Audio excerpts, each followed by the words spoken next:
وين سلامي كليه waxaan rabaa inaan maanta isku sheegno warkii dheeraa ku soo talagalnay waa iska hakinaynaa duulayra waqtiga cariiriye daraadiis laakiin maanta waxaan taaganahay kalabeerkaas aan rabaa inaan iska warsano sida uu gudbi karno abwaanka oo ku maasan yahay gabagiisa oo noo sifeeyay runtii meeshii ugu dambeysay ku soo gunaanadeen waa ku maasan yahay kalabeerkaas waxa uu gudbi karnaa laba qodob oo kooban ayaan sheegayaa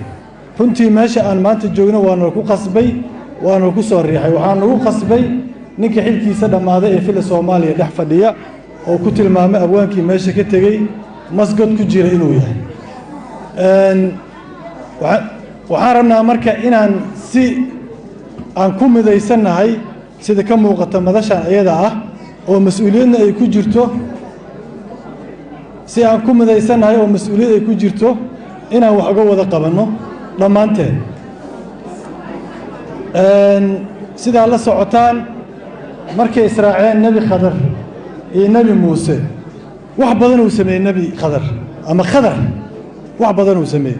wuxuu sameeyay waxa kamid ahaa wiil madaxa ka gooyay oo dhalinyaro ah nabi muuse markii dambe weydiiyay wuxuu yiri maxaad wiilka madaxa uga gooysay oo u dishay wuxuu yiri wiilku waxaan ka cabsaday inuu waalidiintiisa fidnaayo علماء الإسلام كمركب وحير هذا ارتكاب ضرر الأقف لدفع الضرر الأكبر أصول الفقه كجرت وحاد سمعنا يسا ضرر نبينا سمعنا يسا مدوين يسقل يحسو النجا إنه لكو حكومة شرع الضرر نبكي إذا حدا إسكا قبنينا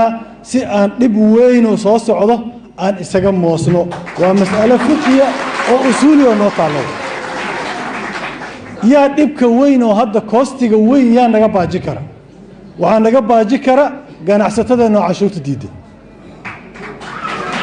annaga iyo farmaajo waa kala baaqanayna haday maqlayaan waay ganacsatada hada cashuurta diidaan annaga iyo farmaajo waa kala baaqanayna sababtoo shil oo ku shaqeeyo ma helahay hadaad bixi weysay laakiin bangiyadiina dukaamankiina u dhaca alle dawladii adduunka waa ka goosteen lacagtii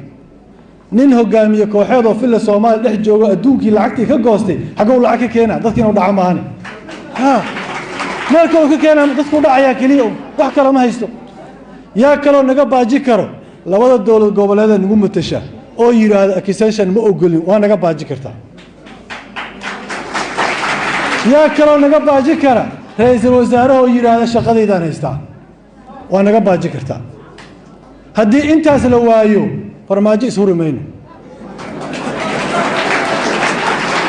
sababtoo ah wuxuu rabaa inuu xoog nagu xukumo xoogna nimanaan tolnahay oo qoryo haystaan nagu xukumi waayay oo magaalada xamar jooga waxaan u malaynayaa maxamed cabdullaahi farmaajo ninkii xilkiisa dhamaaday oo aniga aan hogaamiye kooxeedka u aqaano waxaa leenahay fursadda maanta aa haysato waa kii ugu dambeysay dadkaanu mar dambe shir isku imaamayaan iska ka qabalahayn isku imaanay waa